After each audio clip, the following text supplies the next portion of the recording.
당신을 사랑하십니다.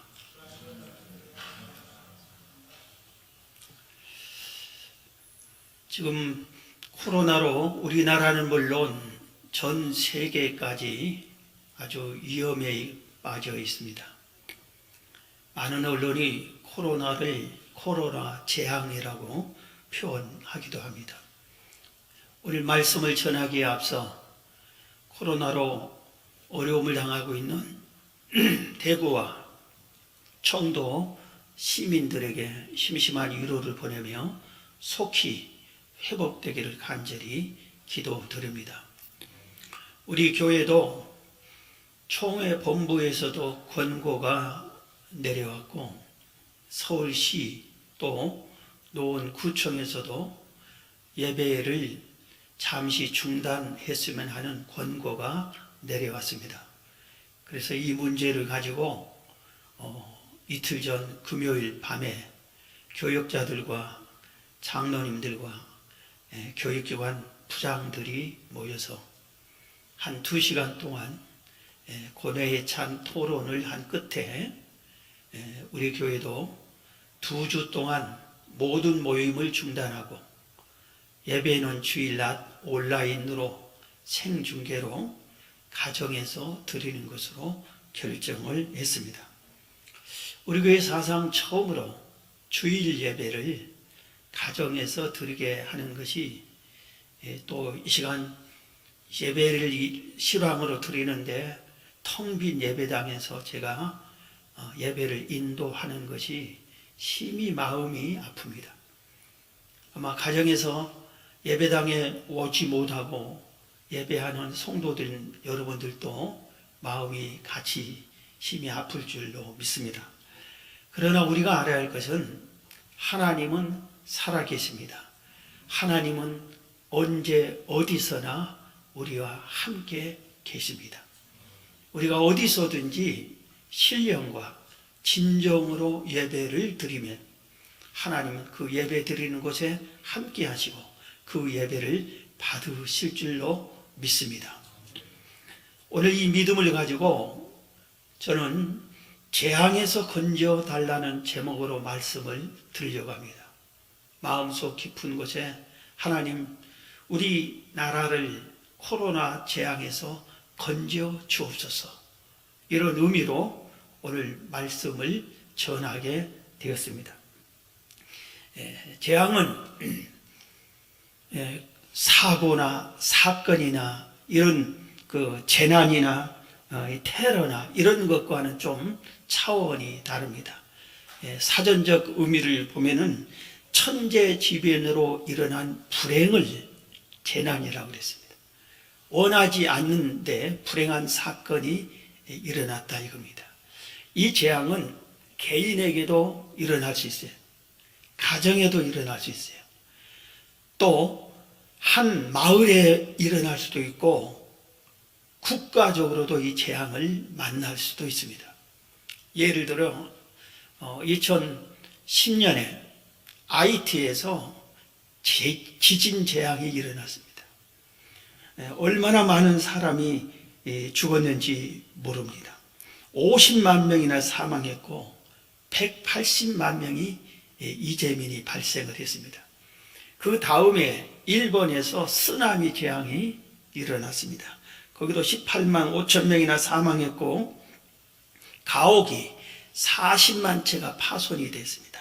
정전이 한 800만 채가 정전이 되기도 했습니다. 이 무서운 재앙이, 이 무서운 이 재난이 우리 주변에 항상 있어요. 수시로 있습니다.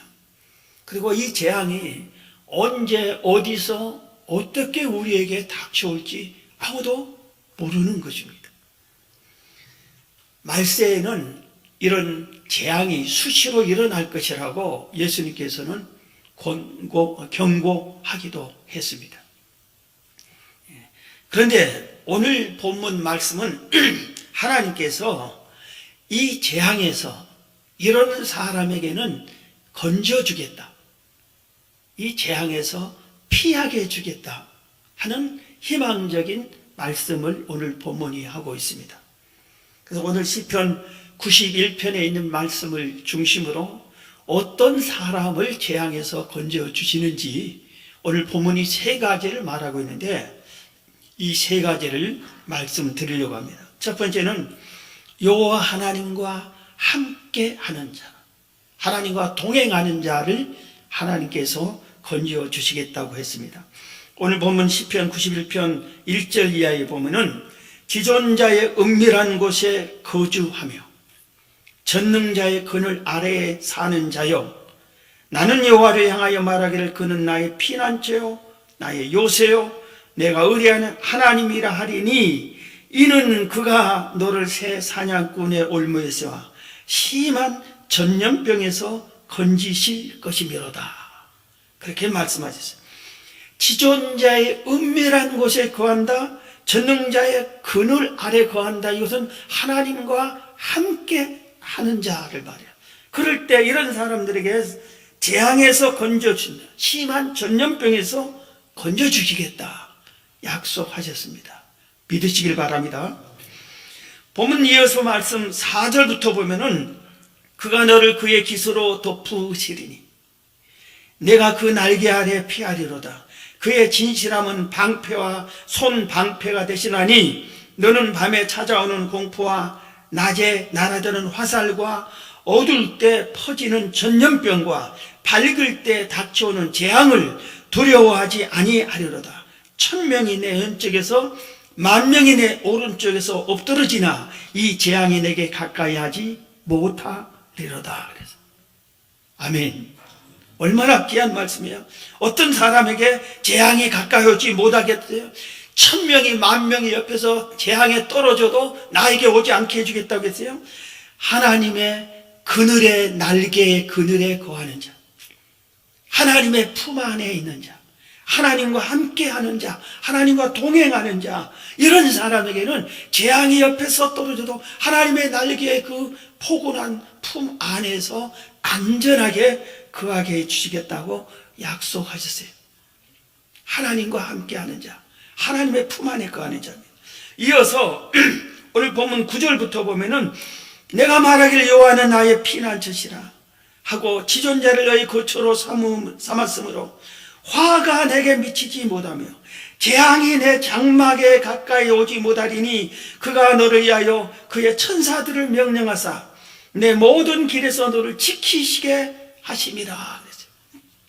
재앙이 우리 집안에, 우리 장막에 가까이 오지 못하게 막아주시고 천사들을 파송해서 지켜주시겠다고 했는데 어떤 사람이요? 여호와는 나의 피난처시다.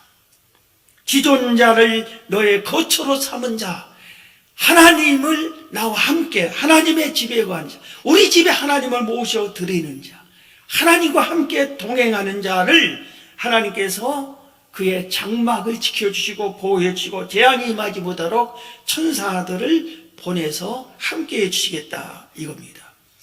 얼마나 귀하고 소중한 말씀인지 모릅니다. 이 말씀을 여러분 굳게 믿으시기를 바랍니다. 하나님을 어떤 상황에서도 떠나지 않고 하나님을 섬기며 하나님과 함께 하려고 노력하고 하나님의 손을 놓치지 않을 때 하나님께서 건져주시고 함께해 주십니다. 성경에 이스라엘, 야곱, 그러니까 오늘날 예수 믿는 자들이 우리들이 제2의 야곱인데 이 야곱에게 이사야를 통해서 하나님이 이렇게 말씀하셨어요. 이사야서 43장 1절에 보면 야곱아, 이것은 우리의 제유가 이거예요. 너를 창조하신 여호와께서 지금 말씀하시느니라. 이스라엘아, 너를 지으신 이가 말씀하시느니라. 너는 두려워하지 말라. 내가 너를 구속하였고 내가 너를 지명하여 불렀나니 너는 내 것이라. 내가 물 가운데로 지날 때 내가 너와 함께 할 것이라. 물 재앙을 만날 때도 함께 할 것이라. 강을 건널 때 물이 너를 침몰하지 못할 것이며 내가 불 가운데로 지날 때 타지도 아니할 것이요 불꽃이 너를 사르지도 못하리니 대전하는 여호와 내 하나님이요 이스라엘의 거룩하니요 내 구원자임이라. 물의 재앙, 불의 재앙이 우리나라에 얼마나 많이 있어요. 전 세계에 대부분 물의 재앙, 불의 재앙이 많잖아요. 그런데 하나님께서 우리를 지켜주시고 보호해 주신데 이유가 뭐예요? 내가 너를 택하여 지명하여 너는 내 것이기 때문에, 하나님의 자녀이기 때문에, 하나님이 자녀이기 때문에 나의 오른손을 꽉 붙잡고 나와 함께하기 때문에, 내 인생이 하나님과 동행하기 때문에 물, 불이 나를 해하지 못하게 해주시겠다고 약속을 한 겁니다. 이 약속을 여러분에게도 하신 줄로 믿으시기 바랍니다. 이 약속이 우리의 것인 것을 믿으시기를 바랍니다. 사랑하는 성도 여러분, 우리가 하나님과 동행하면 이번 위기에서도 우리를 지켜주시고 보호해주시고 우리 민족을 회복시켜 주실 줄로 믿으시기 바랍니다. 그래서 우리가 하나님께로 돌아와야 돼요. 내가 제대로 하나님을 동행하는지 점검을 해야 돼. 내가 하나님과 손을 지금 붙잡고 있는지 놓치고 있는지, 내가 다른 것에 손을 붙잡고 다른 방향으로 가고 있는지, 하나님을 떠나면 그것이 바로 재앙의 길이에요. 하나님께로 돌아오셔서 하나님과 함께 하시기를 축원합니다. 오늘 본문이 또 두 번째 우리에게 재앙에 건져주는 이유를 말합니다. 이런 사람을 건져주겠다. 하나님을 사랑하는 사람입니다. 따라합시다. 하나님을 사랑하는 사람. 오늘 본문 14절입니다. 하나님이 이르시되 그가 나를 사랑한 즉 내가 그를 건지리라. 그가 내 이름을 안즉 내가 그를 높이리라. 그가 내게 간구하리니 내가 그에게 응답하리라. 그들이 환난 당할 때, 재앙 당할 때 내가 그와 함께하여 그를 건지고 영화롭게 하리라. 내가 그를 장수하게 하므로 그를 만족하게 하며 나의 구원을 그에게 보이리라 하시도다. 누구를 함께 해주고 건져주고 영화롭게 해주고 장수하게 해주신다고 했어요? 하나님을 사랑하는 자. 그가 나를 사랑한 즉 내가 재앙에서 건져주리라 했습니다. 여러분, 우리가 하나님을 사랑하면은 하나님도 우리를 사랑하셔요. 사실은 하나님이 먼저 우리를 지극히 사랑하셨잖아요. 이 사랑을 받은 우리가 당연히 하나님을 사랑해야죠. 하나님을 사랑하면은 하나님께서 우리를 위험 속에서, 재앙 속에서 그 길로 가지 말라. 날벼락이 떨어져도 하나님이 그늘 날개로 보호해 주시고 지켜주시고 피하게 해주실 것을 믿습니다. 우리가 하나님을 사랑하는 방법이 예수님께서 말씀하셨어요. 여러분, 하나님을 어떻게 사랑해요? 내가 말로만 하나님을 사랑합니다 그러지 말고 행동으로 사랑해야 돼요. 예수님께서 마태복음 22장 37절에 이렇게 말씀하셨어요. 내 마음을 다하고 목숨을 다하고 뜻을 다하여 주 너의 하나님을 사랑하라. 나의 온 마음을 다해서 하나님을 사랑해. 여러분, 아침에 눈을 뜨면은 하나님 사랑합니다, 감사합니다 그래야 되는 거예요. 하루에 모든 것을 마치고 눈을 감을 때 하나님 감사합니다, 사랑합니다, 나와 함께 해주셔서 감사합니다. 우리의 사랑이 세상 것으로 향하면 실망하고 낙심할 수밖에 없어요. 그런데 여호와 하나님만을 사랑하면 하나님이 또다시 더 큰 사랑으로 이 얼마나 위기가 많아 이 세상에 거기서 우리를 건져주십니다. 여러분, 우리가 목숨을 다해서 하나님을 사랑하는데 우리가 나의 생명 바쳐 사랑할 유일한 대상이 여호와 하나님이신 것을 믿으시기 바랍니다. 하나님을 내 생명 바쳐 나의 모든 것을 바쳐 사랑하면은 절대로 후회하지 않습니다. 후회할 일이 없어요. 실망할 일이 없어요. 내가 다른 것에 생명을 바치고 하나밖에 없는 내 삶을 거기에 희생하고 바친들 나중에는 허망하고 실망하고 좌절하고 배신만 당할 수밖에 없어요.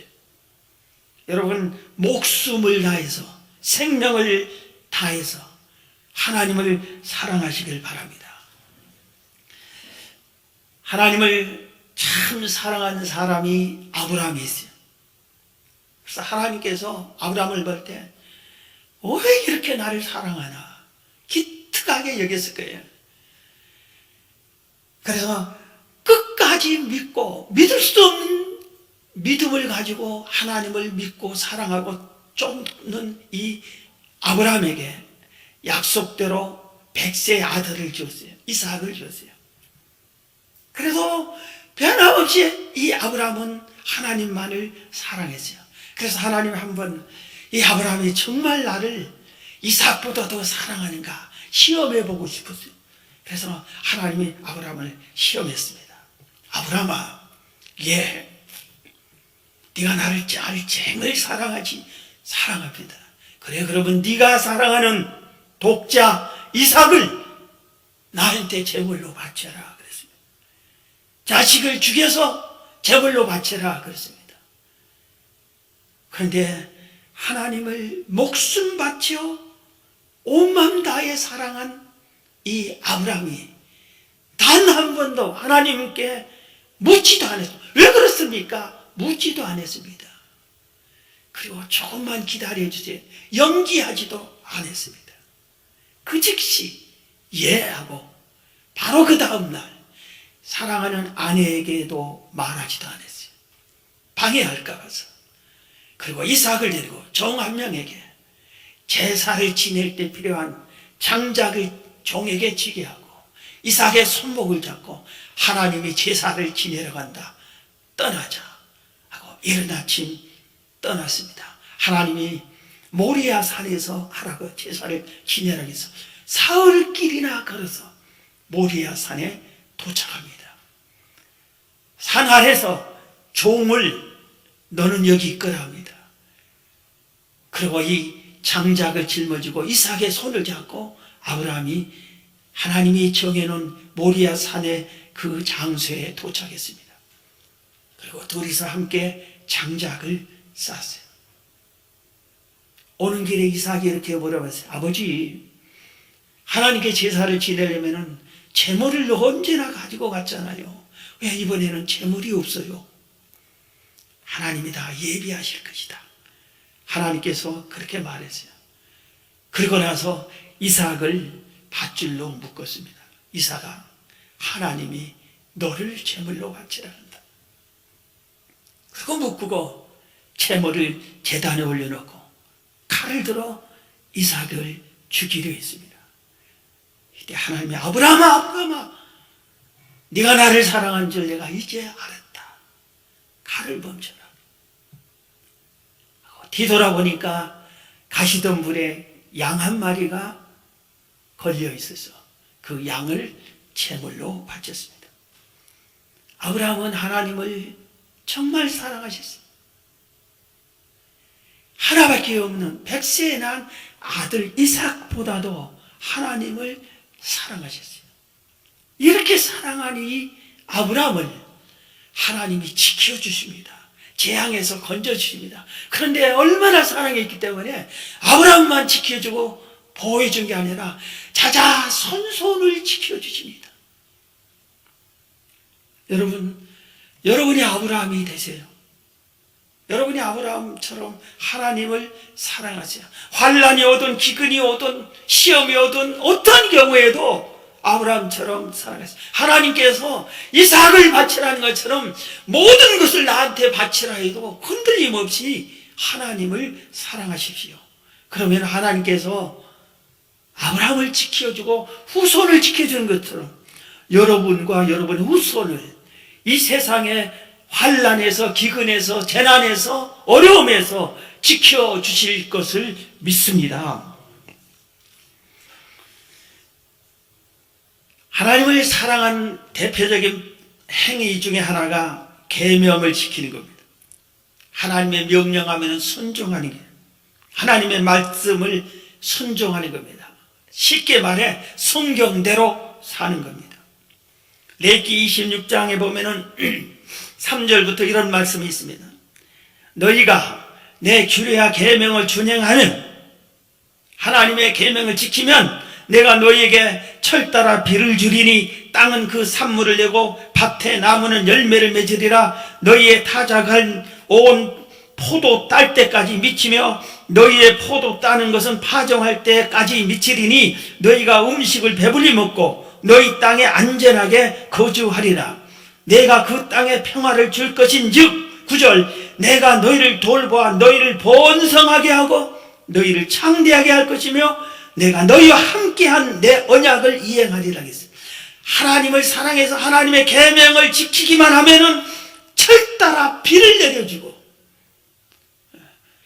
이 중동 지역에 비가 1년에 한두 번 오는데 이때 이 비가 오지 않으면은, 우기에 비가 오지 않으면 1년 농사가 망치는데 하나님의 규례를 지키면은 철따라 비를 내려주시고 열매를 맺게 하고 음식을 배불리 맺게 하고 번성해 가고 창대하게 해주겠다고 약속하셨어요. 그런데 반대로 하나님의 계명을 지키지 아니하면 어떻게 하냐. 21절에 너희가 나를 거슬러 내게 청종하지 아니할진대 내가 너희 죄대로 너희에게 7배나 더 재앙을 내릴 것이니라.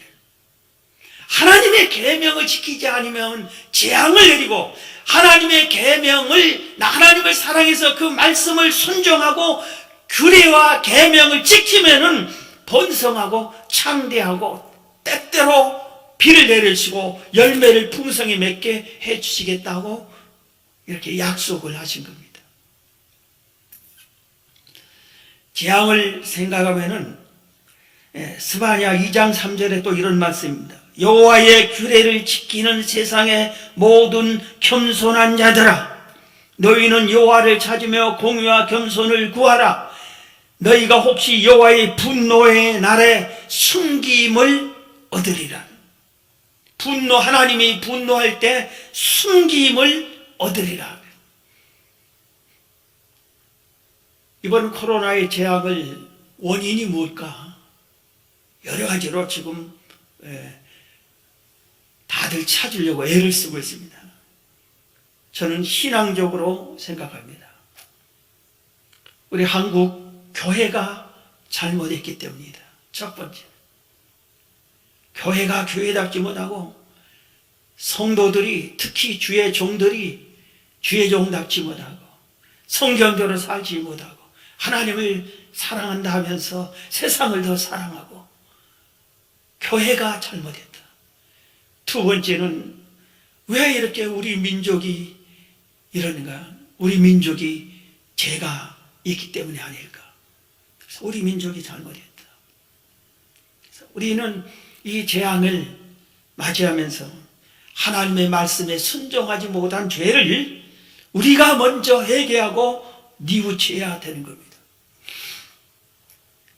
재앙에서 순종해서 산 민족이 이스라엘 민족입니다. 애굽에서 400년간 노예 생활할 때 그들이 너무나 고통스러워서 하나님께 이 재앙에서 건져달라고 구했습니다. 하나님께서 모세를 통해서 바로왕에게 내 백성을 내놔라 하니까 강팍한 바로왕에 내놓지 않으니까 10가지 재앙을 내려주십니다. 마지막 10번째 재앙을 내릴 때는 하나님께서 모세를 통해 이스라엘 백성들에게 하나님의 명령이 하달됐습니다. 이스라엘 백성은 모두 다 깨끗한 양 한 마리를 잡아라. 그 피를 대문 문설주의 피로 다 바르라. 대문 문설주의 피가 묻혀있는 그 집은 하나님이 재앙이 임할 때 온 애굽 전역의 모든 가정에, 그 가정의 초태생 사람과 짐승의 첫째 사람과 첫째 짐승을 다 죽일 텐데 이 피가 묻힌 가정은 건너가겠다, 재앙에서 면해주겠다 하고, 그러니 이스라엘 백성은 양 피를 문설주에 바르라겠습니다. 애굽 사람이 보고 미친 짓이라겠어요. 저것들이 미쳤나? 왜 피를, 짐승 피를 이렇게 대문에다 바르느냐고. 미친 짓이라고 했어요. 저것들이 믿는 신은 미친 신이라고 했어요. 이스라엘 백성 중에서도 뭐 이런 일이 있냐고, 그런다고 뭐 재앙이 있고 그러냐고 불순종한 가정이 있었을 겁니다. 그런데 그날 밤 하나님이 재앙을 내리세요. 죽음의 사자들이 온 애굽 전역을 다니면서 첫째 자식, 첫째 짐승을 다 죽였습니다. 그러나 오직 한 가정, 어떤 가정, 양의 피로 문설주에 피가 묻혀 있는 가정, 하나님의 이 명령을 지킨 가정, 순종한 가정은 가축도 짐승도 온 가족이 아무 일 없었습니다. 하나님의 규례와 명령을 지키면은 재앙에서 건짐을 받습니다. 어떤 전쟁이, 무서운 전쟁이 일어나도, 무슨 어려움이 있어도 하나님 말씀 붙잡고 하나님 말씀을 지켜 산 사람은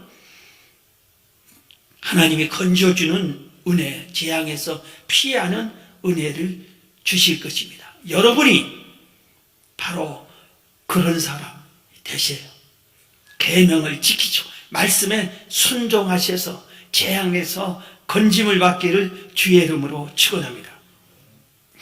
마지막으로 오늘 본문이 재앙에서 피하는 이런 사람은 피하게 해주겠다고, 건져주겠다고 약속했어요. 성전에서 기도하는 사람입니다. 오늘 본문 15절에 보면은 그가 내게 간구하리니, 시편 91편 15절입니다. 그가 내게 간구하리니 내가 그에게 응답하리라. 그들이 환난 당할 때 내가 그와 함께하여 그를 건지고 영화롭게 하리라 했어요. 함께하고 영화롭게 한다. 그게 어떤 사람에게? 그가 내게 간구하리니, 하나님께 기도하는 사람입니다. 하나님께 구하는 사람. 하나님, 지금 재앙이 일어났습니다. 나를 건져 주시옵소서. 하나님을 믿습니다. 이렇게 구하는 사람에게 기도를 응답해서 환난에서 건져 주시겠다고 약속을 했습니다. 솔로몬이 성전을 완성하고 입당식 때 기도를 드리는데, 이 기도가 열왕기상 8장에 기록이 되어 있습니다. 여러분, 온 인류의 사상 최초의 성전을 건축했어요. 그리고 그 입당식 때 그 기도가 무슨 기도인가 얼마나 궁금합니까? 그런데 그 기도 내용 중에 이런 기도를 합니다. 하나님, 이렇게 하나님 은혜로 성전을 건축해서 완공을 했는데 우리 백성이 전쟁에 나가서 우리 백성의 죄 때문에 전쟁에서 패했을 때, 졌을 때 그들이 우리가 죄 때문에 하나님이 패하겠다 뉘우치고 회개하고 돌아와 이 성전을 향하여 기도하고 살려달라고 기도하면은 그 전쟁에서 건져 주옵소서. 하나님, 우리 백성이 죄를 지어서 하나님이 비를 안 내려서 기근이 일어났을 때, 우리가 죄 때문에 그런 거다. 회개하고 뉘치고 성전을 향하여, 성전에 와서 또는 성전을 향하여 내가 잘못했습니다. 내 죄 때문에, 우리 죄 때문에 기근이 왔습니다 하고 뉘우치면은 그 기근에 땅에 비를 내려주셔서 기근에서 회복시켜 주옵소서 그랬어요. 그리고 특별히 37절에 보면은 만일 이 땅에 기근이나 전염병이 있거나 곡식이 시들거나 깐부기가 나거나 메뚜기나 황충이 나거나 적국이 와서 성읍을 에워싸거나 무슨 재앙이나 무슨 질병이 있든지 막론하고 이 성전을 향하여 손을 펴고 무슨 기도나 무슨 간구를 하거든 주는 계신 곳 하늘에서 들으시고 사하시며 각 사람의 마음을 아시오니 그들의 모든 행위대로 행하사 갚으시옵소서. 주만 홀로 사람의 마음을 다 아십니다. 재앙을 만났을 때 성전을 향해서 기도하기만 해도 하나님이여 들어주십시오, 회복시켜 주옵소서 그랬습니다. 우리가 성전에 와서 이 세상에서 제일 좋은 기도 장소는 예배당입니다. 구약 시대로 말하면 성전입니다. 성전에서 기도한 기도 얼마나 하나님이 잘 들어주십니까? 근데 우리가 성전에 올 처지가 못됐을 때, 가정에서 또는 환난을 당한 그 장소에서 성전을 바라보고 하나님 나를 살려주세요, 내가 혹시 잘못하는 거 있으면 용서해 주시고 나를 살려주세요, 그렇게 기도하면은 하나님이 들어주실 것을 믿으시기 바랍니다. 이 말씀을 붙잡고 하나님이 지혜를 주셨죠. 하나님이 명령하신 거랑 마찬가지입니다. 긴급히 우리 교회 성도들이 나라와 민족의 위기를 위해서, 우리 교회가 교회를 위해서, 성도 여러분 가정을 위해서라도 바로 내일부터 6월 20일까지 아까 교회 소식란에도 말씀드렸지만 사순절 기간과 좀 더 지나서 코로나가 안정되게, 속히 안정되게 이렇게 한 끼씩 금식하고 하루에 30분 정도 성전을 바라보고 기도하기로 12명씩 조를 짜서 지금 유인물 우리 성도들에게 직접 나눠주지는 못하지만 다 전화로 연락을 할 겁니다. 이날 왜 나를 시켜서 하지 마시고 우리 성도들이 아예 끝날 때까지 6월 20일까지 한 끼씩 금식을 하시면서 매일 기도하셔야 됩니다. 그런데 당번은 그날은 의무적으로 하고 다음 조화에 연락도 하고 내 기도했나라고 사무실로 연락도 하고, 그래서 우리가 기도할 때 우리나라의 이 코로나 재앙이 벗어날 줄로 믿습니다. 우리 교회가 하나님의 긍휼을 입고 은혜를 회복되고 우리 성도들의 모든 생업이 은혜를 회복되고 은혜로 회복되고 가정이 평안히 임할 줄로 믿습니다. 재앙에서도 사는 길이 있어요. 오늘 말씀이 그겁니다. 재앙이 있다. 그러나 재앙에서도 사는 길이 있다. 어떤 사람이 사느냐? 하나님과 함께하는 자, 하나님을 사랑하는 자, 성전에서 기도하는 자, 성전을 향하여 기도하는 자, 이 사람들은 재앙에서도 건져주겠다, 함께해 주겠다. 오늘 성경 시편 91편이 약속했습니다. 여러분, 이 말씀이 여러분의 말씀입니다. 여러분이 믿으세요. 하나님이 여러분에게 주신 말씀으로 받아들이세요. 그리고 이 말씀 붙잡고 위기에서 벗어나고 하나님께 영광 돌리는 여러분이 다 되시기를 주의 이름으로 축원합니다. 기도하겠습니다. 하나님, 온 나라가 위기에 어려움을 처하고 모든 경제가 어려움을 당합니다. 성도들의 신앙까지 아버지 하나님 함께 예배하기가 어려울 정도로 되어 있습니다. 우리 교회 사상 처음 있는 일이고 한국교회 사상 처음 있는 일입니다. 전쟁 중에도 예배는 이어졌습니다. 하나님이여, 이 위기를 극복시켜 주옵소서. 오늘 말씀 붙잡고 우리가 근신하여 정신 차려서 하나님과 함께하고 하나님을 사랑하고 성전을 향하여 기도해서 위기에서 벗어나게 하나님 우리에게 믿음을 더하여 주옵소서. 예수님의 이름으로 기도합니다.